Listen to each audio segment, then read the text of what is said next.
நீங்க பாப்பீங்க. அதனால அப்ப சொன்ன இந்த மாதிரி மாநகராட்சி வழக்கு போறது கொஞ்சம் கிளாரிட்டி கஷ்டம் பாத்தீங்கன்னா சொல்றது வந்து மாநகராட்சி வழக்கு உங்களுக்கு டேட்டா தெளிவா சொல்லிருக்கேன் எல்லாமே. சார் நீங்க சொல்லுங்க தம்பி, நீங்க சொல்லுவீங்க அதுக்கப்புறம் வந்து எனக்கு ப்ராப்ளம் வேண்டாம், எனக்கு பிரச்சனை உங்களுக்கு வேண்டாம், எனக்கு வந்து கிளாரிட்டி நீங்க சொன்னீங்க மதத்துல பண்ணிட்டு தீர்மானம் உங்களுக்கு தெரியாது சொன்னீங்க. அப்ப நான் வாபஸ் வாங்கிட்டு வந்து நான் போறேன் அப்படின்னு சொல்லிட்டு போனா நான் யாரையும் அதாவது நாங்க பேசுறது நீங்க மத்தவங்க சொல்றதா உண்மை நம்புறீங்க, நாங்க சொல்றத போய் நம்புறீங்க பாருங்க. யாரெல்லாம் உங்களை பயன்படுத்துறாங்க அந்த பயன்பாடு எல்லாத்துக்கும் போய் எல்லா விமர்சனங்களையும் வச்சு இல்ல ஒரு புரிஞ்சுங்க. வழக்கு நீதிமன்றத்தை பேசி நீதிமன்றம் ரோட இல்ல. நீங்க வந்து புகார் உங்களுடைய யாராவது வாபஸ் வாங்குறது யாருமே சொல்லுங்க. நீங்க பண்ண முடியுமா தம்பி? தீர்மானத்தை வந்து நான் விட பண்ணிடணும். யாருமே கேட்கலக்கா.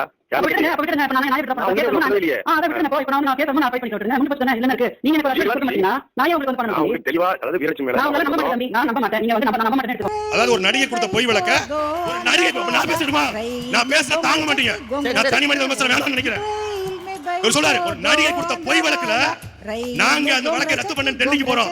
நீதிமன்றம் சொல்லுது 2 பேரும் சமாதானம் போயிருங்க, இனி அவரும் பேசக்கூடாது நீங்களும் பேசக்கூடாது, சமாதானம் போங்கன்னு சொல்லி நீதிமன்றம் சொன்னதன் அடிப்படையில மன்னிப்பு